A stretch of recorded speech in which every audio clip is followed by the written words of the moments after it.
For our opening remarks, we would now like to invite Professor Irwin Cotler, member of the Canadian Parliament, member of the International Advisory Board of the March of the Living, and renowned human rights advocate. As I rise to speak, I'm reminded of the words of the Chazan decanter during the Yom Kippur service. Hineni ha'ani mimas. I'm inadequate in word and deed, for I have neither the wisdom of the scholar nor the experience of the survivor. I only know what my parents taught me as a young boy, the profundity and pain of which I only realized years later, that there are things in Jewish history, in human history, that are too terrible to be believed, but they're not too terrible to have happened. Oswiecim, Majdanek, Dachau, Treblinka, these are beyond vocabulary. Words may ease the pain, but they may also dwarf the tragedy. Indeed, the Holocaust was uniquely evil in its genocidal singularity, where biology was inescapably destiny, a war against the Jews in which, as Elie Wiesel put it, not all victims were Jews, but all Jews were victims. Indeed, we meet at an important moment of remembrance and a reminder, of public witness and public warning. In the aftermath of the 60th anniversary of the Genocide Convention, spoken of sometimes as the Never Again Convention, but which has been violated again and again, on the occasion of the 15th anniversary of the genocide in Rwanda, the unspeakable genocide in Rwanda, unspeakable because it was preventable. Nobody can say that we did not know.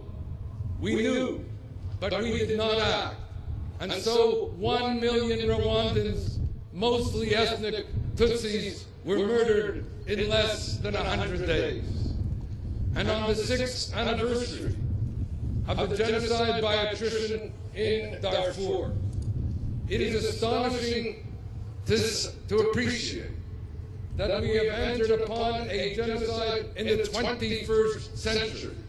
The crime whose name we should even shudder to mention, genocide, is now in its 6th year of a slow-motion genocide. And so on this anniversary of anniversaries, we must ask ourselves, what have we learned and what must we do? The first lesson is the importance of Zachor, of remembrance itself.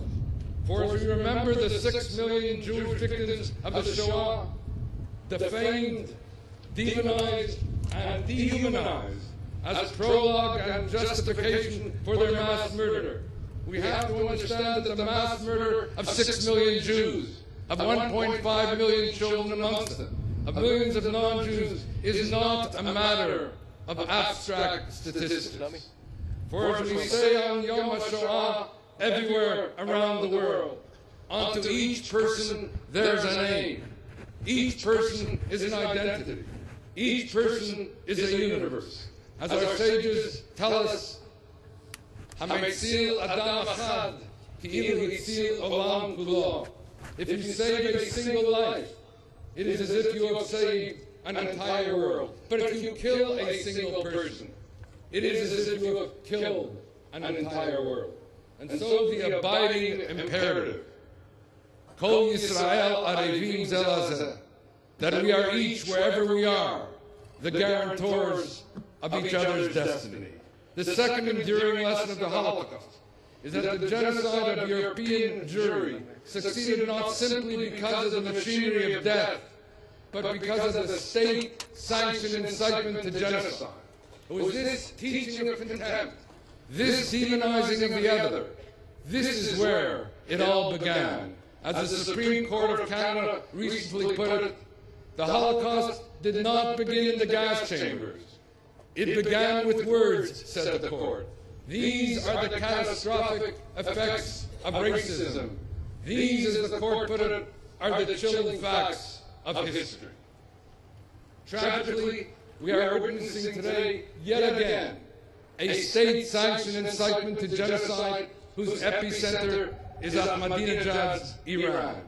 The toxic convergence of the advocacy of the most horrific of crimes, namely genocide, embedded in the most virulent of hatreds, namely anti-Semitism, dramatized by the parading in the streets of Tehran and put up on billboards in Tehran and draped in a Shihab 3 missile, the emblem of a Shihab 3 missile, the emblem white Israel off the map, which you well have read, but maybe not the other 4 words. As the Imam says, namely that this is a religiously sanctioned, ordered incitement to genocide. Let there be no mistake about it. Incitement to genocide is a crime in and of itself under the Genocide Convention. A man like Ahmadinejad, who denies the Holocaust as he incites to a new one, who massively violates the rights of his own citizens, who yesterday incited to hate yet again at the United Nations at an international human rights conference.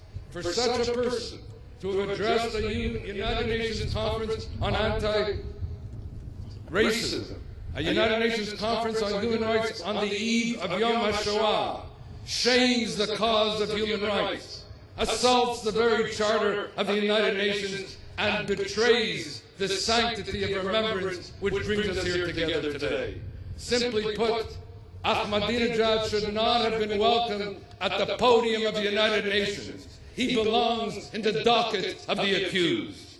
Third lesson: the dangers of indifference, the conspiracies of silence, the consequences of inaction, the bystanders, the accomplices that made the Shoah possible. As Elie Wiesel, my Rebbe, put it, indifference always means coming down on the side of the victimizer, never on the side of the victim. And may I close with a word to the survivors of the Holocaust. For you are the true heroes of humanity. You have witnessed and endured the worst of inhumanity.